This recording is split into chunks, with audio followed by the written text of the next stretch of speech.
Olá, amados, estamos novamente aqui para olharmos para a Palavra de Deus. Nessas últimas semanas nós estamos trabalhando com o tema esgotamento espiritual. Estamos olhando aí para aquilo que Deus tem a nos ensinar a respeito desse assunto na sua Palavra. E hoje nós vamos continuar. Eu peço que você curve a sua cabeça e feche os seus olhos e vamos orar neste momento. Pai Celestial, nós te damos graças pela nossa vida, pelas bênçãos do Senhor, pelo sustento, pelas providências, pelo cuidado do Senhor na vida de todos nós, do seu povo, dos seus filhos. Obrigado que o Senhor é tão bom, o Senhor tem nos protegido. Nós chegamos agora ao mês de agosto deste ano, já há 4, 5 meses lidando com a pandemia do coronavírus, mas o Senhor tem nos assistido, o Senhor tem nos sustentado, o Senhor tem nos protegido, e por isso nós estamos aqui também para expressar a nossa gratidão, o nosso louvor por tudo aquilo que o Senhor faz, por tudo aquilo que o Senhor é, pelas boas obras do Senhor, os seus propósitos na vida dos seus filhos e da sua igreja. O Senhor está assentado no trono, um trono de poder, de graça e de glória. E nós reconhecemos o teu poder, a tua graça e a tua glória nas nossas vidas e em todas as suas ações.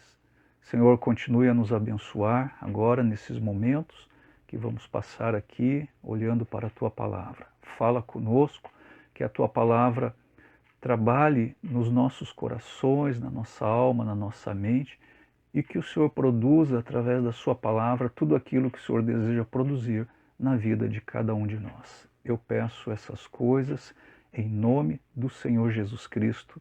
Amém. Muito bem, na última exposição nós olhamos para 2 Coríntios, capítulo 4, e ali o apóstolo Paulo nos mostra coisas que pessoas esgotadas começam a fazer. Vamos olhar novamente para essa passagem, então eu peço que você abra sua Bíblia aí em 2 Coríntios, capítulo 4, nós vamos ler os versículos 1 e 2 novamente, e aqui Paulo nos revela algumas coisas que são adotadas pelas pessoas que estão desanimadas, desfalecidas. Vamos ler então esses 2 versículos. Portanto, visto que temos este ministério pela misericórdia que nos foi dada, não desanimamos. Antes renunciamos aos procedimentos secretos e vergonhosos. Não usamos de engano, nem torcemos a palavra de Deus. Ao contrário, mediante a clara exposição da verdade, recomendamos a consciência de todos diante de Deus. Notem aí que este versículo 2, ele começa com esta expressão, pelo contrário, na versão revista e atualizada, e aqui na NVI começa com essa expressão antes. E essa expressão, pelo contrário ou antes, indica um contraste entre as práticas das pessoas que não desfaleceram, que não estão desanimadas, e a prática das pessoas que desfaleceram, que estão desanimadas. Paulo diz, nós não desanimamos. Antes, então, o que nós fizemos no lugar de não estarmos desanimados? E aí ele enuncia aí no versículo 2 algumas dessas práticas. Então, essas práticas aqui, elas estão presentes na vida daquelas pessoas que desanimaram.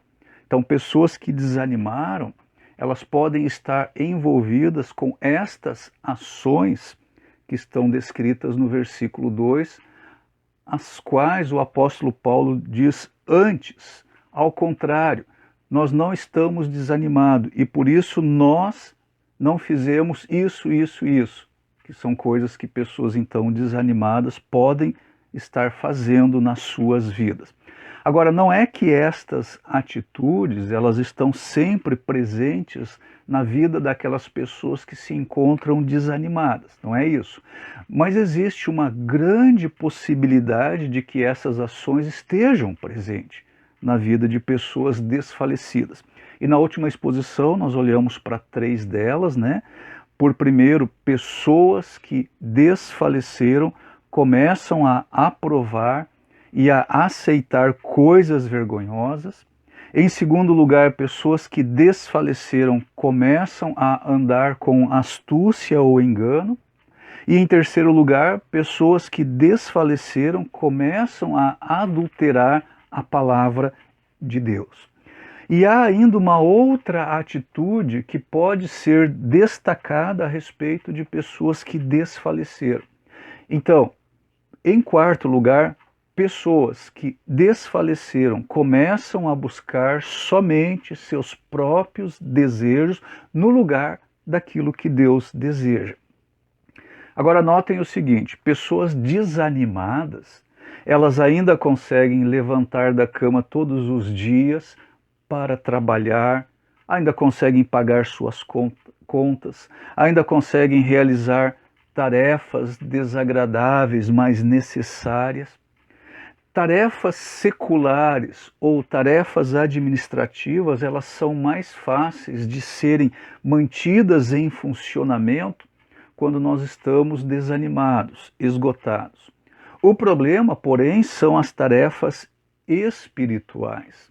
Os crentes desanimados, eles deixam de orar, eles deixam de ler a Bíblia, por vezes deixam de ir à igreja, e eles dizem consigo mesmo, eu não sinto o desejo de fazer essas coisas, eu não estou animado para isso, eu não me sinto motivado para essas ações.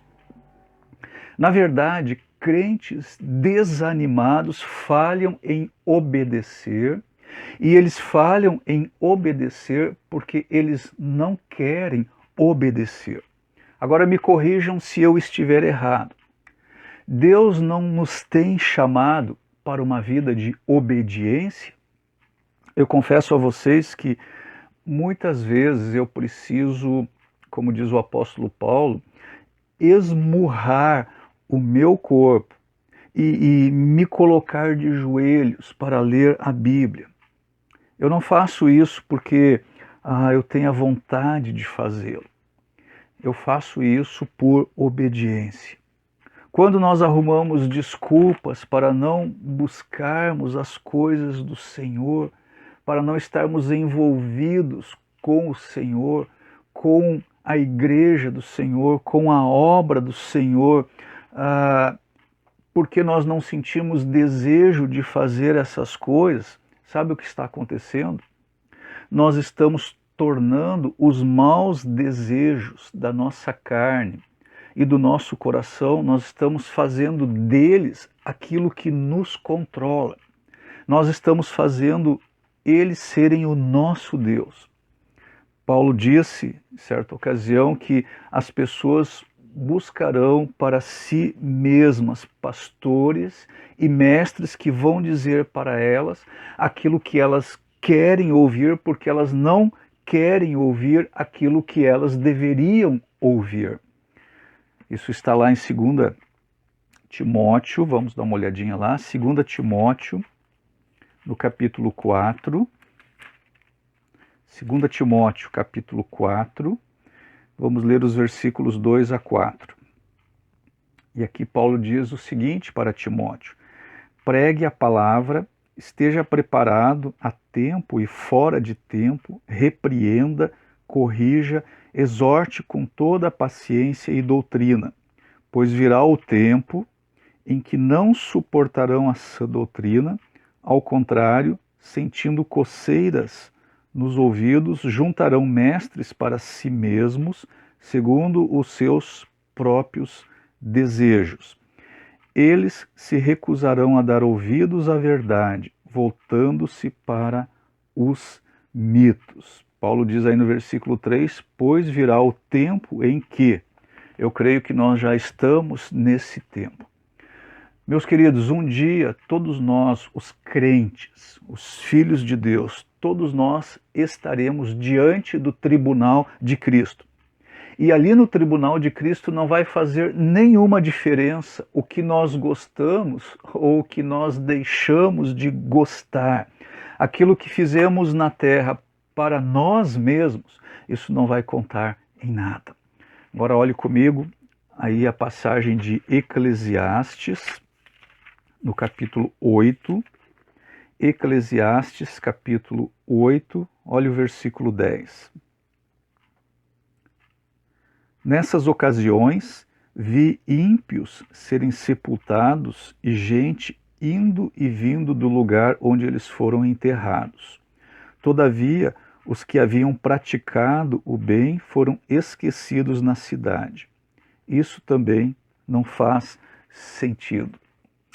Salomão ele está dizendo aqui que os feitos das pessoas que se importaram somente com a aprovação dos homens, aquelas pessoas que vão à igreja apenas para serem vistos pelas outras pessoas, essas pessoas serão esquecidas assim que morrerem. Se nossa reputação depender das pessoas, ela será esquecida assim que morrermos. Agora vamos para 2 Coríntios, capítulo 2, versículo 17. 2 Coríntios 2, 17. Paulo diz: ao contrário de muitos, não negociamos a palavra de Deus visando lucros. Antes, em Cristo, falamos diante de Deus com sinceridade, como homens enviados por Deus. O apóstolo Paulo sabia que a sua vida estava sempre descoberta diante de Deus, e ele vivia segundo esse entendimento. E assim também deve ser a nossa vida. Deus conhece o nosso coração, nós podemos conseguir enganar as pessoas nesta vida, mas nós nunca conseguiremos enganar a Deus. E se cremos nisso, então o nosso alvo deve ser aquilo que Deus deseja para nós.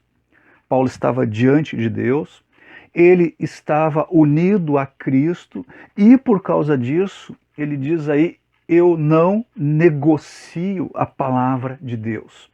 E negociante aqui é alguém que usa de desonestidade para vender os seus produtos, ele aumenta o preço para então dar descontos enganosos, ele faz aquilo que pode atrair o cliente. Alguém que negocia a palavra de Deus é alguém que disfarça e enfraquece a verdade, ele acrescenta algo à palavra de Deus para torná-la mais aceitável, mais agradável aos ouvintes, ele está muito mais preocupado em ser aceito, ele está mais preocupado com a aceitação de sua mensagem. Isso é mais importante para ele do que a verdade, do que a própria mensagem. Pessoas que se deixam levar por seus desejos e paixões pessoais ignoram a palavra de Deus e elas mostram a sua perigosa situação de desfalecimento. Em 2 Coríntios 4, nós aprendemos também coisas que pessoas esgotadas param de fazer. Algumas dessas coisas, pessoas que desfalecem param de crer na palavra de Deus. Você está em 2 Coríntios, capítulo 4, veja comigo o versículo 13. 2 Coríntios 4, 13. Está escrito: cri, por isso falei. Com esse mesmo espírito de fé nós cremos e por isso falamos. Pessoas desanimadas, elas começam a questionar a validade da palavra de Deus. E começam a questionar também a verdade da palavra de Deus. Quando nós deixamos de crer na palavra de Deus, nós também paramos de pregar ousadamente a palavra de Deus. Nós também deixamos de viver como servos de Deus. 2 Coríntios 4, agora o versículo 5. Mas não pregamos a nós mesmos, mas a Jesus Cristo, o Senhor, e a nós como escravos de vocês por causa de Jesus. Pessoas esgotadas não conseguem mais servir a Jesus Cristo, o Senhor. Elas começam a ser seus próprios mestres. Em segundo lugar, pessoas esgotadas também param de pensar biblicamente sobre suas provações e dificuldades. Aí no capítulo 4, versículos 7, 8 e 9. Mas temos esse tesouro em vasos de barro para mostrar que este poder que a tudo excede provém de Deus e não de nós. De todos os lados somos pressionados, mas não desanimados. Ficamos perplexos, mas não desesperados. Somos perseguidos, mas não abandonados. Abatidos, mas não destruídos. E notem que aqui o apóstolo Paulo ele nos fornece uma maravilhosa ilustração de como ele, Paulo, o apóstolo de Jesus Cristo, enxergava a sua própria vida. E notem que Paulo encarava a vida como uma oportunidade de dar testemunho do maior tesouro que existe. Paulo experimentou todo tipo de perseguição, todo tipo de angústia, de aflição. É bem provável que eu e você, pela graça de Deus, nunca chegaremos perto de experimentar aquilo que o apóstolo Paulo experimentou. Mas ele tinha outra perspectiva. Ele foi capaz de valorizar aquilo que era mais importante. Ele conseguia enxergar os bons propósitos de Deus para a sua vida e em todas as circunstâncias. Ele sabia que os planos de Deus estavam se cumprindo em suas provações. Ele sabia que Deus nunca o abandonaria e por isso Paulo nunca se desesperou. Agora, pessoas desanimadas sentem o que Paulo escreveu a respeito de sua própria vida. Elas se sentem pressionadas de todos os lados, perplexas, abatidas. Mas qual a diferença de uma pessoa esgotada, desanimada e de Paulo? As pessoas desanimadas, elas entram em desespero. Elas sentem que Deus as abandonou. E pessoas esgotadas, então, elas perdem a esperança. Pessoas esgotadas se deixam esmagar pelos seus próprios problemas, elas gemem ante o peso das circunstâncias. Pessoas esgotadas perdem a perspectiva da volta iminente de Cristo, perdem a perspectiva da eternidade. Por que o apóstolo Paulo não desfalecia ou não desanimava? Aí no capítulo 4 de 2 Coríntios, agora os versículos 17 e 18. Pois os nossos sofrimentos, leves e momentâneos, estão produzindo para nós uma glória eterna que pesa mais do que todos eles. Assim, fixamos os olhos, não naquilo que se vê, mas no que não se vê, pois o que se vê é transitório, mas o que não se vê é eterno. Pessoas esgotadas geralmente esquecem que o melhor da história ainda está por vir. Pessoas esgotadas podem sofrer de miopia espiritual, elas só enxergam aqueles acontecimentos difíceis, dolorosos, trágicos do presente. Elas não conseguem mais lembrar e nem pensar na glória futura que está por vir. Elas não conseguem mais focar na eternidade. Versículo 15, aqui de 2 Coríntios 4, tudo isso é para o bem de vocês, para que a graça que está alcançando um número cada vez maior de pessoas faça que transbordem as ações de graças para a glória de Deus. Notem que Paulo diz aí, tudo isso é para o bem de vocês. Será que nós conseguimos alimentar essa perspectiva em meio às nossas circunstâncias? Paulo sabia que ao estar servindo outras pessoas, ele estava servindo a Cristo, o Senhor. Pessoas que estão desanimadas, desfalecidas, não conseguem enxergar que servir aos outros é de fato um grande privilégio. Não encaram mais o seu trabalho como um meio de glorificar a Deus. Agora a perspectiva de Paulo era tão diferente. E ele diz aí nesse versículo, um número cada vez maior está sendo alcançado. Pessoas esgotadas enxergam as suas provações e dificuldades de forma egoísta, de forma não bíblica. E por fim, pessoas que desfaleceram param de fazer o bem. Agora venha comigo para 2 Tessalonicenses 3:13.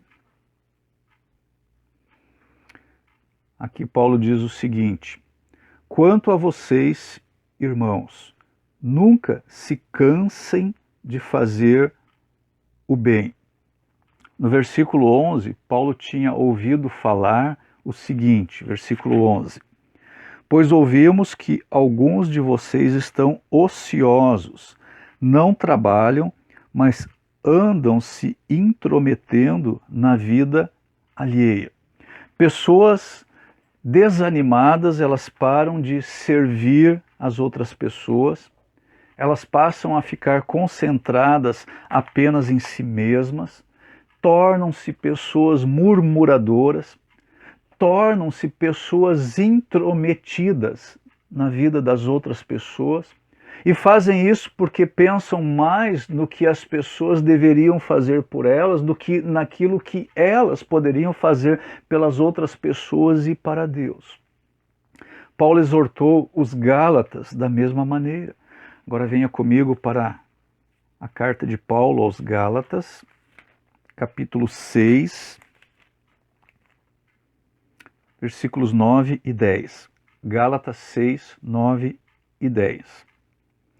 E não nos cansemos de fazer o bem, pois no tempo próprio colheremos se não desanimarmos. Portanto, enquanto temos oportunidade, façamos o bem a todos, especialmente aos da família da fé. Quando pessoas desanimam ou desfalecem, elas param de fazer o bem para as outras pessoas. Paulo repete a fórmula fazer o bem várias vezes em todas as suas cartas. Mas o que significa fazer o bem? Em 1 Timóteo, Paulo explica em parte o que significa fazer o bem. Agora venha comigo para 1 Timóteo 5:10. 1 Timóteo 5:10. E seja bem conhecida por suas obras, tais como criar filhos, ser hospitaleira, lavar os pés dos santos, socorrer os atribulados e dedicar-se a todo tipo de boa obra. Quando pessoas desfalecem, frequentemente elas param de realizar boas obras para as outras pessoas. Então, pais esgotados negligenciam a sua responsabilidade de cuidar, de disciplinar, de instruir os seus filhos. Pessoas esgotadas não se aproximam mais de pessoas estranhas. Pessoas esgotadas não gostam de servir a igreja e as outras pessoas. Pessoas esgotadas não buscam maneiras de socorrer pessoas necessitadas. Lá em Atos, capítulo 9, nós temos a descrição de uma mulher que fazia o tipo de obras que o apóstolo Paulo menciona aqui em 1 Coríntios 5. Vamos lá para Atos, capítulo 9. Atos 9, versículo 36. Atos 9, 36. Em Jope havia uma discípula chamada Tabita, que em grego é Dorcas, que se dedicava a praticar boas obras e dar esmolas. Esse é o versículo 36. Então Lucas descreve aí que Tabita ou Dorcas era uma pessoa que se dedicava a praticar boas obras e a dar esmolas. Agora vejam o versículo 39. Pedro foi com eles e quando chegou foi levado para o quarto do andar superior. Todas as viúvas o rodearam, chorando e mostrando-lhes e mostrando-lhe os vestidos e outras roupas que Dorcas tinha feito quando ainda estava com elas. Isso aqui era algumas das boas obras de Dorcas. Dorcas, ela era uma habilidosa costureira e ela usava esta habilidade para servir ao Senhor. E eu estou lembrando aqui de uma irmã do nosso meio que também tem essa atitude, também pratica esta boa obra. Eu creio que os irmãos sabem a quem eu estou me referindo. Ela fazia roupas para os necessitados. Aquela mulher, Dorcas, Tabita, ela não tinha desanimado, ela não tinha desfalecido no seu ministério. Ela não estava cansada de fazer o bem. Agora vamos para o livro de Hebreus. Hebreus, capítulo 13, versículo 16. Hebreus 13, 16. Não se esqueçam de fazer o bem e de repartir com os outros o que vocês têm, pois de tais sacrifícios Deus se agrada. Notem que aqui repartir com os outros é fazer o bem. Fazer o bem agrada a Deus, sim, mas agrada a Deus quando é feito de forma sacrificial. Em outras palavras, Deus quer que nós demos aos outros não apenas aquilo que nos sobra, Ele deseja que nós demos com sacrifícios, significa dar aquilo que nos custará alguma coisa.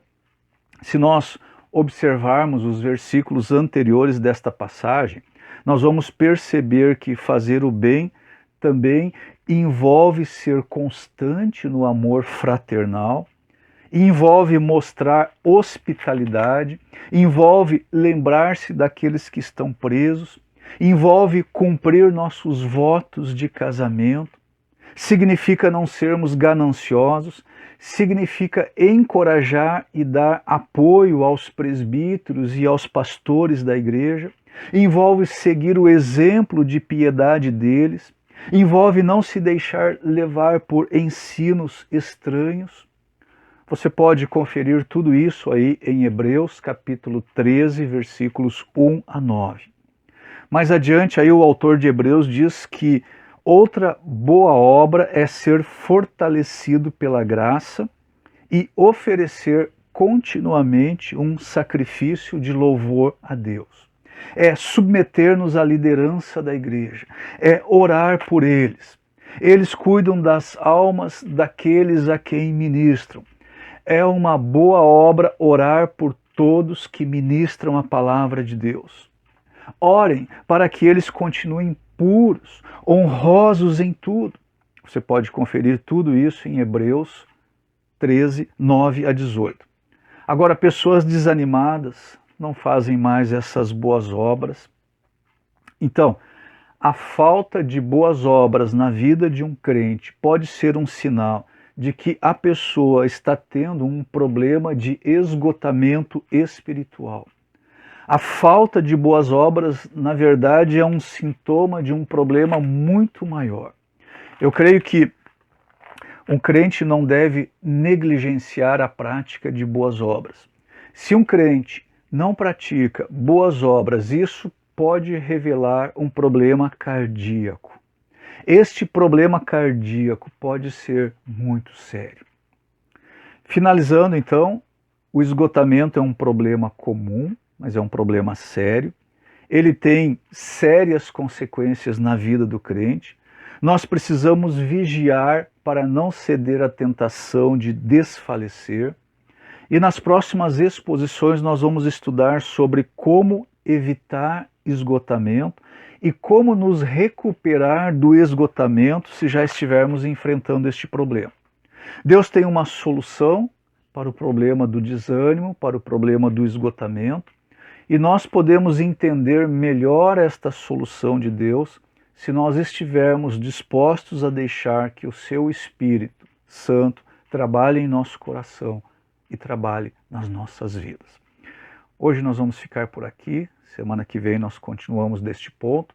Eu agradeço a sua participação conosco aqui, assistindo esse estudo. E eu gostaria de orar mais uma vez por todos nós. Senhor Deus, muito obrigado pela Tua palavra, muito obrigado pelo exemplo encorajador do apóstolo Paulo, alguém que enfrentou todo tipo de angústia, de aflição, que foi pressionado de todas as formas e de todos os lados, mas não obstante a tudo isso, ele não desfalecia, ele não desanimava, ele conseguia enxergar o propósito de Deus em todas essas circunstâncias, ele conseguia enxergar a eternidade, contemplar esse futuro glorioso que pertencem aos teus filhos, e assim ele prosseguia sempre em frente, não se deixando abater, mas sendo fortalecido pelo Senhor na força do seu poder. E nós pedimos que essa experiência possa ser duplicada também nas nossas vidas, que nós possamos também, em meio a circunstâncias opressoras que muitas vezes nos alcançam, que nós possamos nos voltar para o Senhor, focar na sua palavra, confiar no agir do Senhor e não desanimar, e não duvidar, e não enfraquecer a nossa fé. O Senhor deseja que perseveramos na fé e nós queremos exatamente ir nessa direção, sempre crescendo na Tua graça e no Teu conhecimento. Obrigado, Senhor, por esses momentos aqui de reflexão na Tua palavra, e eu peço que o Senhor a use nas nossas vidas e produza nos nossos corações aquilo que o Senhor deseja produzir para a honra e glória do Senhor. Nós oramos em nome de Jesus. Amém.